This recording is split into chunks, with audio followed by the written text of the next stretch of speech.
Midnight horror show मंगलवार special suspense सत्य कथा नसीब। नमस्कार दोस्तों। कहते हैं नसीब का लिखा कौन मिटा सकता है। जो ऊपर वाले ने लिख दिया वह अमिट होता है। लेकिन मैं कहता हूँ ये सच नहीं है। अब आप कहेंगे कि ये सच क्यों नहीं है। ये सच इसलिए नहीं है क्योंकि कभी कभी हम सामने गड्ढा होते हुए भी उसे छलांग लगाकर आगे बढ़ने की कोशिश करते हैं, जिससे हम दुर्घटना का शिकार हो जाते हैं। यहीं पर अगर हम अपने दिमागी घोड़ों को थोड़ा दौड़ा लिया करें तो हम उस गड्ढे में गिरने से बच सकते हैं। इसमें नसीब का या ऊपर वाले का कोई दोष नहीं। दोष सिर्फ और सिर्फ अपनी जल्दबाजी और लापरवाही का ही होता है। श्रीवास्तव जी के यहाँ सब कुछ ठीक ठाक चल रहा था, लेकिन एक दिन अचानक ही श्रीवास्तव जी के कमरे का पंखा छत से गिर गया। श्रीवास्तव जी कमरे की छत पर यह पंखा पिछले कई सालों से लटक रहा था, कभी नहीं गिरा। आज ही क्यों गिरा? हो सकता है पंखे के नट बोल्ट पंखा चलने से धीरे धीरे ढीले होते जा रहे हों और आज वह पूरी तरह से खुल गए तो पंखा नीचे अटका। अगर श्रीवास्तव जी हर वर्ष गर्मी शुरू होते ही पंखे में तेल पानी व उसकी सर्विसिंग कराते रहते तो उसमें यह दोष नहीं आता।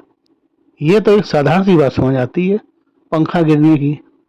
श्रीवास्तव जी पेशे से डॉक्टर हैं। हर महीने की 20 तारीख को खाटू श्याम बाबा के दर्शन के लिए सपरिवार जरूर जाते हैं। श्रीवास्तव जी का अपना बंगला है। घर में दो इम्पोर्टेड गाड़ियां हैं। धन दौलत की कोई कमी नहीं है। साथ ही बाबा की कृपा से 2 सुंदर सी बेटियां भी हैं श्रीवास्तव जी के पास। हाँ, तो पंखा गिरने की बात हो रही थी। पंखा गिरने के कारण भी स्पष्ट हो रहे थे। लेकिन ये क्या, एक रात श्रीवास्तव जी और मिसेस श्रीवास्तव रात को अपने कमरे में लेटे सो रहे थे कि अचानक से उनके कमरे का नया स्प्लिट एसी का इंडोर भी धड़ाम से गिर पड़ा। इसे इंस्टॉल कराए अभी मात्र 15 दिन ही गुजरे थे। एसी गिरते ही मिसेस श्रीवास्तव और मिस्टर श्रीवास्तव की नींद खुल गई और फिर दोनों को रात भर नींद नहीं आई। सुबह लगभग 4 बजे मिसेस श्रीवास्तव ऐसा लगा जैसे उनके कमरे में कोई है। उन्होंने जोर से कहा, कौन है यहाँ? मिसेस श्रीवास्तव ने पुनः अपनी बात को दोहराया, कौन है यहाँ, सामने आओ। लेकिन मिसेस श्रीवास्तव के सामने कोई नहीं आया। क्यों खामखा शक करती हो? कोई नहीं है यहाँ। बाबा के रहते यहाँ आने की किसी की हिम्मत भी नहीं हो सकती। मिसेस श्रीवास्तव बोली, अगर यहाँ कोई नहीं है तो ये एसी गिर कैसे गया? अभी तो लगवाया था इसे। श्रीवास्तव जी बोले, हो सकता है कोई पेंच वेच ढीला रह गया हो, इस कारण गिर गया।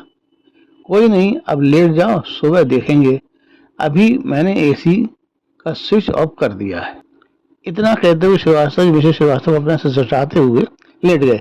जैसे ही मिसेस श्रीवास्तव को नींद आई, किसी ने मिसेस श्रीवास्तव के सिर पर पास में स्टूल पर रखा पानी का जग उठाकर जोर से मार दिया। मिसेस श्रीवास्तव हड़बड़ा कर उठ बैठी और जोर से चीखी, कौन है यहाँ पर? श्रीवास्तव जी ने देखा पानी का स्टील का जग बेड के पास ही ढोका पड़ा है और उसका पानी बेड के पास ही फर्श पर फैला पड़ा है। मिसेस श्रीवास्तव बोली, कह रही हूँ ना, है कोई यहाँ पर, लेकिन सामने नहीं आता। श्रीवास्तव जी बोले, कौन है यहाँ भाई? क्या चाहते हो हमसे? कहाँ से आए हो? क्या चाहिए? चारों ओर सन्नाटा छा गया। कहीं से कोई ची की आवाज भी नहीं आ रही थी। सिर्फ कमरे पर लगी घड़ी की टिक टिक सुनाई पड़ रही थी श्रीवास्तव जी और मिसेस श्रीवास्तव को। अभी श्रीवास्तव जी और मिसेस श्रीवास्तव ये सोच ही रहे थे कि कौन हो सकता है कमरे में, कि तभी अचानक से दीवार पर टंगी घड़ी भी फर्श पर गिरकर चकनाचूर हो गई। घड़ी को देखकर ऐसा लग रहा था जैसे किसी ने घड़ी को नीचे पटक कर उसे अपने पैरों से मसल दिया हो। अब ना चाहते हुए भी श्रीवास्तव जी और मिसेस श्रीवास्तव को भय ने आ घेरा। दोनों लोग उठे और कमरे के बाहर निकलकर बरामदे में बैठ गए। मिसेस श्रीवास्तव बोली, अपना तो नसीब ही खराब है। पिछले महीने आशा बेटी की तबीयत इतनी खराब हो गई थी कि बेचारी बड़ी मुश्किल से बची और अब ये नई मुसीबत पता नहीं कहाँ से आ पड़ी। सुबह हो चुकी थी। घर की मेड आ गई।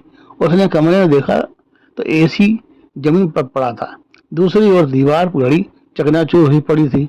उसने मिसेस श्रीवास्तव पूछा, ये सब कैसे हुआ मैम साहब? मिसेस श्रीवास्तव ने कहा, पता नहीं कौन सी बला रात को घर में घुस आई जो ये सब कर गई। पहले एसी गिरा, फिर घड़ी। सारी रात हम दोनों सो नहीं सके। मेड ने कमरे में बिखरे घड़ी के शीशे आदि को बटोरा और एसी को भी आहिस्ता से दीवार से सटा दिया और कमरे की सफाई करके वह दूसरे कमरे में सफाई करने चली गई। अभी मेड दूसरे कमरे की सफाई कर ही रही थी कि मिसेस श्रीवास्तव की चीख सुनकर वह बरामदे की ओर दौड़ी। मेड ने देखा कि कोई मिसेस श्रीवास्तव के बालों को जैसे खींच रहा हो। वे चीखी जा रही थी। श्रीवास्तव जी बाथरूम से ही बोले, अरे क्यों चीखती हो, क्या कोई भूत आ गया क्या? तुम भी ना, लगता है तुम्हें वहम की बीमारी हो गई है। मिसेस श्रीवास्तव ने रोनी आवाज में कहा, हाँ हाँ, तुम तो बस यही चाहते हो कि मैं हर समय किसी न किसी बीमारी से ग्रस्त पड़ी रहूं। मैं कहती हूँ घर में बालाजी की चौकी करानी पड़ेगी, तभी घर में शांति मिलेगी। लेकिन श्रीवास्तव जी कहाँ मानने वाले थे। वे तो हनुमान जी को भी मात्र एक बंदर ही मानते थे। उनके अनुसार हनुमान कोई देवता वेवता नहीं थे, वे एक जानवर थे बस। जी हाँ दोस्तों, हनुमान को न मानने वाले, धर्म में आस्था न रखने वाले मिस्टर श्रीवास्तव के घर में हो रही ये घटनाएं क्या ठीक हो पाएंगी? क्या कुछ ही दिनों में कोई न कोई जनहानि होने की भी संभावना बन रही है? श्रीवास्तव साहब धर्म कर्म में कोई आस्था और विश्वास नहीं रखते। कैसे मिसेस श्रीवास्तव अपने घर को पवित्र कर पाएंगी या अपने नसीब को ही कोसती रहेंगी? कमेंट बॉक्स में जरूर बताएं। इसी के साथ अपने दोस्त अरुण प्रकाश शास्त्री को आज्ञा दीजिए। नमस्कार।